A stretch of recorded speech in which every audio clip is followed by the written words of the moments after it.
നമസ്കാരം. കാഴ്ചവട്ടത്തിലേക്ക് ഹൃദ്യമായ സ്വാഗതം. ബുദ്ധിയും യുക്തിയും കണക്കിലൂടെ. ഇതിന്റെ ആമുഖത്തിൽ ഗ്രന്ഥകർത്താവ് ഒരു കാര്യം പറയുന്നുണ്ട്. അതെനിക്ക് ഭയങ്കരമായി ഇഷ്ടപ്പെട്ടു. കണക്ക് എന്നത് മാർക്ക് വാങ്ങാനുള്ള ഒരു വിഷയം മാത്രമല്ല, നമ്മുടെ തലച്ചോറിനെ ഒന്ന് ട്യൂൺ ചെയ്യാനുള്ള, നമ്മുടെ യുക്തിയെ മൂർച്ച കൂട്ടാനുള്ള ഒരു ടൂളാണ്. നിത്യജീവിതത്തിലെ പല പ്രശ്നങ്ങളെയും നേരിടാൻ ഈ ഒരു ചിന്താരീതി സഹായിക്കുമെന്ന്. അതുകൊണ്ട് ഈ പുസ്തകത്തിലെ ഉത്തരങ്ങൾ കണ്ടെത്തുന്നതിൽ ഉപരി ഓരോ പ്രശ്നത്തെയും എങ്ങനെ പല രീതിയിൽ സമീപിക്കാം എന്ന് മനസ്സിലാക്കാനാണ് നമ്മുടെ ഇന്നത്തെ ശ്രമം. നമുക്കിതൊന്ന് കീറിമുറിച്ച് പരിശോധിച്ചാലോ? തീർച്ചയായും. ഇവിടെ ഏറ്റവും രസകരമായ കാര്യം കണക്കിനോടുള്ള നമ്മുടെ ഒരു പേടിയുണ്ടല്ലോ, അത് മാറ്റിയെടുത്ത് അതിനെ ഒരു കളി പോലെ, ഒരു പസിൽ പോലെ സമീപിക്കാൻ പ്രേരിപ്പിക്കുന്നു എന്നതാണ്. പ്രശ്നപരിഹാരത്തിനുള്ള കഴിവ്, അതായത് പ്രോബ്ലം സോൾവിംഗ് സ്കിൽ, അത് വികസിപ്പിക്കുക. അതാണിതിന്റെ കാതൽ. ഓരോ ചോദ്യവും ശരിക്കും ഒരു വെല്ലുവിളിയാണ്. ആ വെല്ലുവിളിയെ നേരിടാനുള്ള വഴികളാണ് നമ്മളിവിടെ ചർച്ച ചെയ്യുന്നത്. കൊള്ളാം. അപ്പോൾ നമുക്ക് ആദ്യത്തെ വിഭാഗത്തിലേക്ക് കടക്കാം. വാക്കുകളെ ഗണിതമാക്കി മാറ്റുന്ന ചില ചോദ്യങ്ങൾ. പുസ്തകത്തിലെ മൂന്നാമത്തെ ചോദ്യം തന്നെ നോക്കാം. കുറെ മുയലുകളും കുറെ പ്രാവുകളും ഒന്നിച്ചു നിൽക്കുന്നു. ആകെ 20 തലയും 48 കാലുമുണ്ട്. എങ്കിൽ മുയലെത്ര, പ്രാവെത്ര? ഇത് കേൾക്കുമ്പോൾ ആദ്യമൊരു ആശയക്കുഴപ്പം തോന്നാം. തലയും കാലും വെച്ച് എങ്ങനെ കൃത്യമായ എണ്ണം കണ്ടെത്തും? അതെ, ഇവിടെയാണ് വാക്കുകളിൽ ഒളിഞ്ഞിരിക്കുന്ന ഡേറ്റയെ വേർതിരിച്ചെടുക്കേണ്ടത്. ഇതിനെ സമീപിക്കാൻ ഏറ്റവും ക്ലാസിക്കായ വഴി ആൾജിബ്രയാണ്. മുയലുകളുടെ എണ്ണത്തെ x എന്നും പ്രാവുകളുടെ എണ്ണത്തെ y എന്നും സങ്കൽപ്പിക്കുക. മുയലിനും പ്രാവിനും ഓരോ തല വീതമേ ഉള്ളൂ.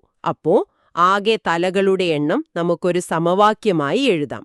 x + y = 20. ശരി, അത് ലളിതമാണ്. ആകെ 20 ജീവികളുണ്ട്. അതെ. ഇനി കാലുകളുടെ കാര്യം. മുയലിന് 4 കാലുകളും പ്രാവിന് 2 കാലുകളുമാണ്. അപ്പോ ആകെ കാലുകളുടെ എണ്ണം ഇങ്ങനെ എഴുതാം: 4x + 2y = 48. ഇപ്പോൾ നമ്മുടെ കയ്യിൽ 2 സമവാക്യങ്ങളുണ്ട്. ഇത് പരിഹരിച്ചാൽ x = 4 എന്നും y = 16 എന്നും ഉത്തരം കിട്ടും. അതായത് 4 മുയലും 16 പ്രാവും. ഒരു മിനിറ്റ്, ഈ സമവാക്യം ഉപയോഗിക്കുന്നത് കൊള്ളാം. പക്ഷേ ഗണിതത്തിൽ അത്രക്ക് താല്പര്യമില്ലാത്തൊരാൾക്ക് ഇത് ചെയ്യാൻ വേറെ വഴിയുണ്ടോ? ഉദാഹരണത്തിന്, ആ 20 തലയും പ്രാവുകളുടേതാണെന്ന് നമ്മൾ വെറുതെ സങ്കല്പിച്ചാലോ? നല്ല ചോദ്യം. അതൊരു മികച്ച ലോജിക്കൽ വഴിയാണ്. പറയൂ. അപ്പോ 20 പ്രാവുകളാണെങ്കിൽ ആകെ 20 തലയും 40 കാലുകളും, അതായത് 20 × 2 ഉണ്ടാവും. പക്ഷേ ചോദ്യത്തിൽ 48 കാലുകളുണ്ട്, അതായത് 8 കാലുകൾ അധികമുണ്ട്. ഈ അധികം വന്ന 8 കാലുകൾ എവിടെ നിന്നായിരിക്കും? ഓരോ പ്രാവിനെയും നമ്മൾ ഓരോ മുയലാക്കി മാറ്റുമ്പോൾ 2 കാലുകൾ വീതം കൂടും. കൃത്യം. അപ്പോ 8 കാലുകൾ കൂടണമെങ്കിൽ 4 പ്രാവുകളെ, അതായത് 8 × 2 മുയലുകളാക്കി മാറ്റണം. അതിനർത്ഥം 4 മുയലുകളുണ്ട്. ആകെ 20 ജീവികളുള്ളതുകൊണ്ട് ബാക്കി 16 എണ്ണം പ്രാവുകളായിരിക്കും. അതേ ഉത്തരം തന്നെ കിട്ടി. വളരെ നന്നായിരിക്കുന്നു. ഇത് കാണിക്കുന്നത് ഒരേ പ്രശ്നത്തിന് പല പരിഹാരമാർഗങ്ങൾ ഉണ്ടാകാമെന്നാണ്. ഇവിടെ നമ്മൾ ചെയ്തത് വാക്കുകളെ സമവാക്യങ്ങളാക്കി മാറ്റുക, അല്ലെങ്കിൽ ഒരു ലോജിക്കൽ സിസ്റ്റം ഉണ്ടാക്കുക എന്നതാണ്. ഇതൊരു സ്കൂൾ കണക്ക് മാത്രമല്ല. നിങ്ങളൊരു ബിസിനസ് ബഡ്ജറ്റ് ഉണ്ടാക്കുകയാണെന്ന് കരുതുക. വരുമാനം ചിലവിനേക്കാൾ 20% കൂടുതലായിരിക്കണം, മാർക്കറ്റിംഗ് ചിലവ് ആകെ ചിലവിന്റെ 15% കവിയരുത് എന്നൊക്കെ പറയുമ്പോൾ നിങ്ങൾ ചെയ്യുന്നത് ഇതേ കാര്യമാണ്. ആശയക്കുഴപ്പമുണ്ടാക്കുന്ന വാക്കുകളെ x, y എന്നിങ്ങനെയുള്ള കൃത്യമായ വേരിയബിളുകളാക്കി മാറ്റുന്നു. ഈ കഴിവാണ് ആശയങ്ങളെ പ്രവർത്തനക്ഷമമാക്കുന്നത്. അപ്പോൾ നിങ്ങൾ പറയുന്നത് പ്രശ്നത്തെ ചിട്ടപ്പെടുത്താനുള്ളൊരു ചട്ടക്കൂടാണ് സമവാക്യം എന്നാണ്. കൊള്ളാം. ഇനി കുറച്ചുകൂടി തലപുകയ്ക്കുന്നൊന്ന് നോക്കാം. 5ാമത്തെ ചോദ്യം. എ, ബി എന്നീ 2 പേരുടെ കയ്യിൽ പണമുണ്ട്. ആദ്യം എയുടെ കയ്യിലുള്ള അത്രയും തുക ബി എക്ക് നൽകുന്നു. പിന്നീട് ഇപ്പോൾ ബിയുടെ കയ്യിലുള്ള അത്രയും തുക എ ബിക്ക് നൽകുന്നു. ഈ 2 കൈമാറ്റങ്ങൾക്കൊടുവിൽ 2 പേരുടെയും കയ്യിൽ 80 രൂപ വീതം ഒരേ തുകയാവുന്നു. എങ്കിൽ തുടക്കത്തിൽ അവരുടെ കയ്യിൽ എത്ര രൂപ വീതമുണ്ടായിരുന്നു? ഇത് കേൾക്കുമ്പം സങ്കീർണമായി തോന്നാം. പക്ഷേ ഇത്തരം ചോദ്യങ്ങൾക്ക് പിന്നിൽ നിന്ന് മുന്നോട്ട് ചിന്തിക്കുന്നതാണ് ഏറ്റവും എളുപ്പമുള്ള വഴി. ഒരു സിനിമയിലെ രംഗം പോലെ ഓരോ ഘട്ടവും പിന്നോട്ട് ഓടിച്ചു നോക്കാം. ഓക്കെ, റിവേഴ്സ് എഞ്ചിനീയറിംഗ് നമുക്ക് നോക്കാം. അവസാനം രണ്ടുപേർക്കും 80 രൂപ വീതമുണ്ട്. ആകെ 160 രൂപ. തൊട്ടു മുൻപത്തെ ഘട്ടത്തിൽ എന്താണ് സംഭവിച്ചത്? എ ബിക്ക് പണം നൽകി. അത് ബിയുടെ കയ്യിലെ പണത്തെ ഇരട്ടിയാക്കി 80 ആക്കി. അപ്പോ 80 ആകുന്നതിന് മുൻപ് ബിയുടെ കയ്യിൽ എത്ര രൂപയുണ്ടായിരുന്നു? പകുതി, 40 രൂപ. അതെ, ആ 40 രൂപ നൽകിയത് എ ആണ്. അപ്പോൾ ആ സമയത്ത് എയുടെ കയ്യിൽ 80 രൂപയോടൊപ്പം ആ 40 രൂപ കൂടിയുണ്ടായിരുന്നിരിക്കണം. അതായത് 120 രൂപ. അപ്പോൾ രണ്ടാമത്തെ കൈമാറ്റത്തിന് തൊട്ടു മുൻപ് എയുടെ കയ്യിൽ 120 രൂപയും ബിയുടെ കയ്യിൽ 40 രൂപയുമായിരുന്നു. ശരി. ഇപ്പം നമ്മളൊരു സ്റ്റെപ്പ് പിന്നോട്ട് പോയി. ഇനി ആദ്യത്തെ കൈമാറ്റത്തിന് മുൻപുള്ള അവസ്ഥ? അതെ, അതിനു മുൻപത്തെ ഘട്ടത്തിൽ ബി എയ്ക്ക് പണം നൽകി. അത് എയുടെ കയ്യിലെ പണത്തെ ഇരട്ടിയാക്കി. അപ്പോൾ 120 ആകുന്നതിന് മുൻപ് എയുടെ കയ്യിൽ അതിന്റെ പകുതി, അതായത് 60 രൂപയേ ഉണ്ടായിരുന്നുള്ളൂ. അപ്പോ ബി 60 രൂപയാണ് എയ്ക്ക് നൽകിയത്. ആ സമയത്ത് ബിയുടെ കയ്യിൽ 40 രൂപയുണ്ടായിരുന്നു. അപ്പോൾ ആ 60 രൂപ കൊടുക്കുന്നതിന് മുൻപ് ബിയുടെ കയ്യിൽ 40 + 60, അതായത് 100 രൂപ ഉണ്ടായിരുന്നിരിക്കണം. കൃത്യം. അപ്പോൾ തുടക്കത്തിൽ എയ്ക്ക് 60 രൂപയും ബിക്ക് 100 രൂപയുമാണ് ഉണ്ടായിരുന്നത്. ഓരോ ഘട്ടമായി പിന്നോട്ട് ചിന്തിച്ചപ്പോൾ ഉത്തരം വളരെ വ്യക്തമായില്ലേ? ക്ഷമയോടെ ഓരോ ഘട്ടത്തെയും വേർതിരിച്ച് കാണുന്നതാണ് ഇവിടത്തെ രീതി. അപ്പോ വാക്കുകൾക്കുള്ളിൽ ഒളിഞ്ഞിരിക്കുന്ന ഗണിതത്തെ എങ്ങനെ പുറത്തു കൊണ്ടുവരാമെന്ന് നമ്മൾ കണ്ടു. ഇനി വാക്കുകളുടെ സഹായമില്ലാതെ അക്കങ്ങൾ സ്വയം സംസാരിക്കുമ്പോൾ അവയുടെ രഹസ്യങ്ങൾ എങ്ങനെ കണ്ടെത്താമെന്ന് നോക്കാം. ഇത് തികച്ചും വ്യത്യസ്തമായൊരു ചിന്താരീതിയാണ്. അതെ, ഇത് പാറ്റേൺ തിരിച്ചറിയാനുള്ള കഴിവാണ് പരീക്ഷിക്കുന്നത്. പുസ്തകത്തിലെ 32ാമത്തെ ചോദ്യം എനിക്കിഷ്ടപ്പെട്ടു. ABCD x4 = EDCBA. ഇവിടെ A, B, C, D, E എന്നീ അക്ഷരങ്ങൾക്ക് പകരം വരേണ്ടത് 0 മുതൽ 9 വരെയുള്ള വ്യത്യസ്ത അക്കങ്ങളാണ്. ഇതെങ്ങനെ തുടങ്ങും? ഇതൊരു ഡിറ്റക്റ്റീവ് കഥ പോലെയാണ്. ചെറിയ തുമ്പുകളിൽ നിന്ന് തുടങ്ങണം. ആദ്യത്തെ തുമ്പ് എന്താണ്? ABCDE എന്ന അഞ്ചക്ക സംഖ്യയെ 4 കൊണ്ട് ഗുണിക്കുമ്പോൾ EDCBA എന്ന അഞ്ചക്ക സംഖ്യ തന്നെ കിട്ടുന്നു. അതിനർത്ഥം എ എന്ന അക്കം വളരെ ചെറുതായിരിക്കണം. എയുടെ വില 3 ആണെങ്കിൽ പോലും 30,000-നെ 4 കൊണ്ട് ഗുണിച്ചാൽ 1,20,000 ആകും. അതൊരു 6 അക്ക സംഖ്യയാണ്. അപ്പോൾ എയുടെ വില 1 അല്ലെങ്കിൽ 2 ആകാനേ സാധ്യതയുള്ളൂ. നല്ല നിരീക്ഷണം. ഇനി ഗുണനഫലത്തിന്റെ അവസാന അക്കം നോക്കൂ. അത് എ ആണ്. അതായത് 4 × ഇയുടെ അവസാന അക്കം എ ആയിരിക്കണം. ഏതൊരു സംഖ്യയെ 4 കൊണ്ട് ഗുണിച്ചാലും ഉത്തരം ഒരു ഇരട്ട സംഖ്യയായിരിക്കും. അപ്പോ എ ഒരു ഇരട്ട സംഖ്യയാകണം. ആഹാ, അപ്പോ എയുടെ വില 1 ആകാൻ കഴിയില്ല. അതുകൊണ്ട് A = 2 ആയിരിക്കണം. നമുക്ക് ആദ്യത്തെ തുമ്പ് കിട്ടി. ഇപ്പോ സമവാക്യം ഇങ്ങനെയായി: 2BCDE × 4 = EDCB2. ഇതിൽ നിന്നും ഇയെക്കുറിച്ചെന്തു പറയാം? 4 × ഇയുടെ അവസാന അക്കം 2 ആകണം. അപ്പോ ഇക്ക് വരാൻ സാധ്യതയുള്ള വിലകൾ 3, അതായത് 4 × 3 12, അല്ലെങ്കിൽ 8, അതായത് 4 × 8 32. പക്ഷേ വേറൊരു തുമ്പ് കൂടിയുണ്ട്. 2BCDE × 4 ഏകദേശം 80,000-ന് മുകളിലായിരിക്കും. അതായത് ഗുണനഫലമായ EDCBAയുടെ ആദ്യ അക്കം E 8 ഓ 9 ആകണം. അപ്പോൾ E = 3 ആകാൻ സാധ്യതയില്ല. E = 8 ആയിരിക്കും. ബ്രില്യന്റ്. ഇപ്പോ നമ്മുടെ കയ്യിൽ A = 2, E = 8 എന്നുണ്ട്. സമവാക്യം 2BCD8 × 4 = 8DCB2. ഇങ്ങനെ ഓരോ തുമ്പും ഉപയോഗിച്ച് മുന്നോട്ടു പോകുമ്പോൾ B = 1, D = 7, C = 9 എന്ന് കിട്ടും. ഉത്തരം 21978 × 4 = 87912. ഇതിനെ ക്രിപ്റ്ററിത്മാറ്റിക് പസിലുകൾ എന്ന് പറയും. പരിമിതമായ നിയമങ്ങൾക്കുള്ളിൽ നിന്ന്, അതായത് കൺസ്ട്രെയിന്റ് ബേസ്ഡ് ലോജിക്, ശരിയായ നിഗമനങ്ങളിലെത്തുന്ന രീതിയാണിത്. ഇത് സുഡോക്കു കളിക്കുന്നത് പോലെ തന്നെയുണ്ട്.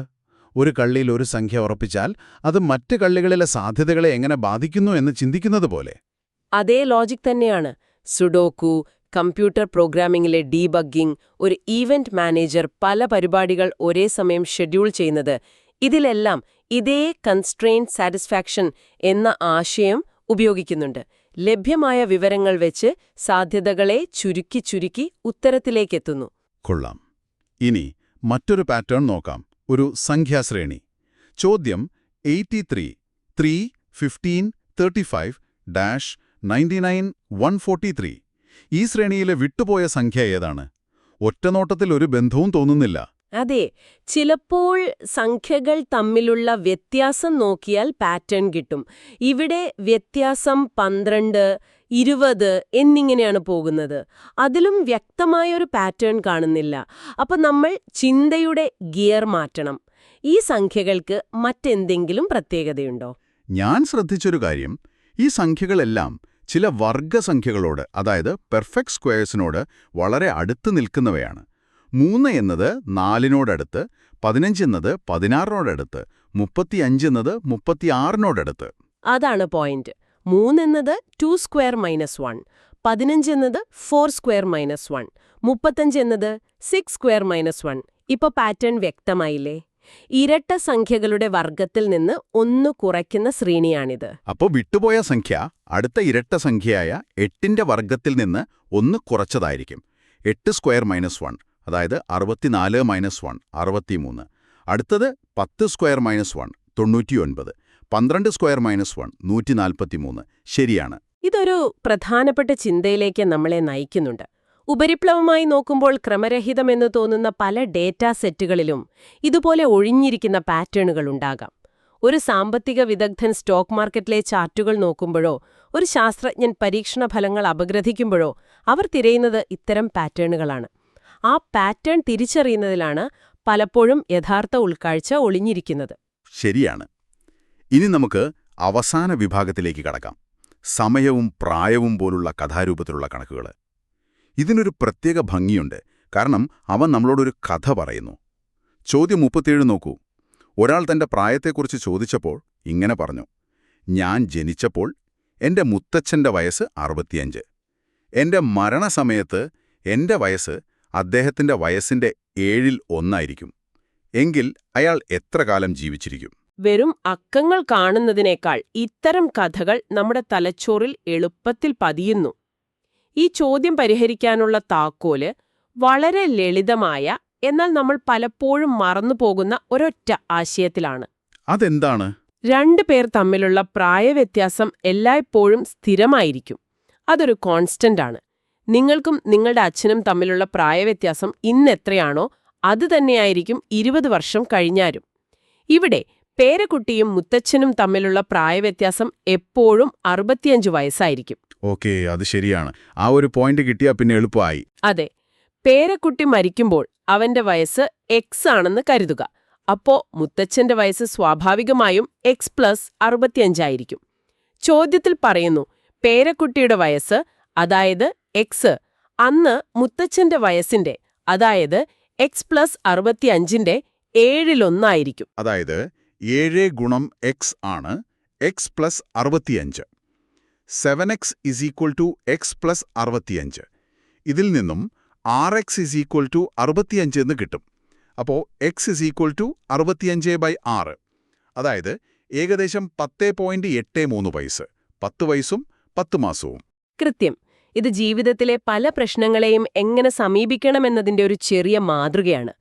ഒരുപാട് കാര്യങ്ങൾ മാറിക്കൊണ്ടിരിക്കുന്ന ഒരു സാഹചര്യത്തിൽ എന്താണ് മാറാതെ നിൽക്കുന്ന അടിസ്ഥാന തത്വം, ദ കോൺസ്റ്റന്റ്, എന്ന് തിരിച്ചറിയാൻ കഴിഞ്ഞാൽ പലപ്പോഴും പ്രശ്നപരിഹാരം എളുപ്പമാകും. കൊള്ളാം. അപ്പോൾ ഇന്ന് നമ്മൾ ചർച്ച ചെയ്ത ചോദ്യങ്ങൾ നോക്കിയാൽ ഒരു കാര്യം വ്യക്തമാണ്. ഓരോന്നിനും വ്യത്യസ്തമായ സമീപനമാണ് വേണ്ടി വന്നത്. ചിലയിടത്ത് വാക്കുകളെ സമവാക്യങ്ങളാക്കി, ചിലയിടത്ത് പിന്നോട്ട് ചിന്തിച്ചു, മറ്റു ചിലയിടത്ത് പാറ്റേണുകൾ കണ്ടെത്തി. ഈ പുസ്തകം കേവലം കുറേ കണക്കുകളോ കടങ്കഥകളോ അല്ല, അത് നിങ്ങളുടെ തലച്ചോറിനൊരു നല്ല വ്യായാമം നൽകുന്നു. തീർച്ചയായും. ഗ്രന്ഥകർത്താവ് ആമുഖത്തിൽ പറഞ്ഞ കാര്യം തന്നെയാണിതിന്റെ കാതൽ. ഇത് ഗണിതത്തെക്കുറിച്ചല്ല, ചിന്തയെക്കുറിച്ചാണ്. ശരിയായ ഉത്തരം കിട്ടുന്നതിലല്ല, ശരിയായ വഴിയിലൂടെ ചിന്തിക്കുന്നതിലാണ് കാര്യം. ഒരു പ്രശ്നം കിട്ടുമ്പോൾ എവിടെ തുടങ്ങണം, എന്ത് വിവരങ്ങൾ ലഭ്യമാണ്, എന്താണ് കണ്ടെത്തേണ്ടത്, അതിലേക്കെത്താൻ എന്തെല്ലാം വഴികളുണ്ട് എന്നൊക്കെ ചിന്തിക്കാനുള്ള ഒരു പരിശീലന കളരിയാണിത്.